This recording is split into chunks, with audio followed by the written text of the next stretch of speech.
আসসালামু আলাইকুম। Welcome to my page. আজকে এমন একটা রোগ নিয়ে কথা বলব, যেটা অত্যন্ত বিরল একটা রোগ। ওকে। সো এলিয়েন হ্যান্ড সিনড্রোম, অনেকে নামটা শুনে থাকবেন হয়তো। এটা হচ্ছে বিরল এবং অদ্ভুত একটা স্নায়বিক রোগ, যা মানুষের মস্তিষ্কের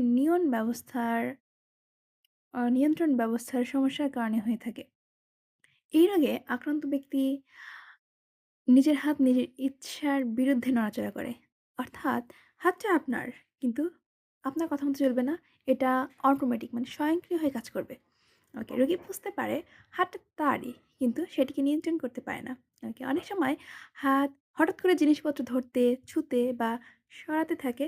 কখনো হাতটা নিজের শরীর বা কাপড় টানতে থাকে, যা রোগীর জন্য ভয় এবং অস্বস্তির কারণ হয়ে দাঁড়ায়।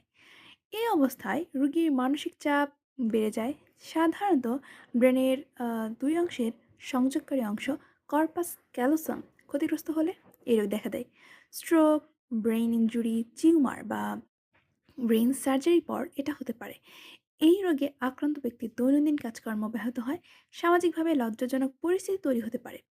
রোগটা এতটাই বিরল যে অনেক চিকিৎসকও জীবনে আ কখনো এই রোগী দেখেনি না। মানে এই রোগী দেখেন না। নির্দিষ্ট কোনো স্থায়ী চিকিৎসা এখনো আবিষ্কৃত হয়নি। তবে ফিজিওথেরাপি ও কগনিটিভ থেরাপির মাধ্যমে কিছুটা উপকার হতে পারে।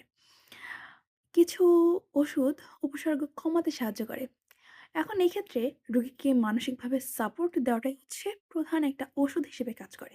যদি রোগীর চারপাশের লোকজন, এট লিস্ট ফ্যামিলির লোকজন মেন্টালি সাপোর্ট দিতে পারেন, তাহলেই এই রোগটা কিছুটা হলেও মানে কমে যেতে পারে। তবে এই রোগটার এখনো কোনো আ স্পেসিফিক কোনো চিকিৎসা আবিষ্কৃত হয়নি। মানে চিকিৎসা পদ্ধতি আরকি।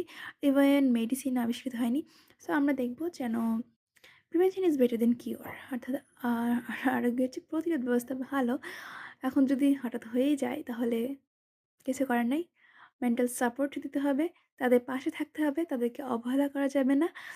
তারা লজ্জা পায়, তারা ভয় পায়, এরকম কোনো কথা বলা যাবে না। সো দেখা হবে অন্য কোনো দিন। আল্লাহ হাফেজ।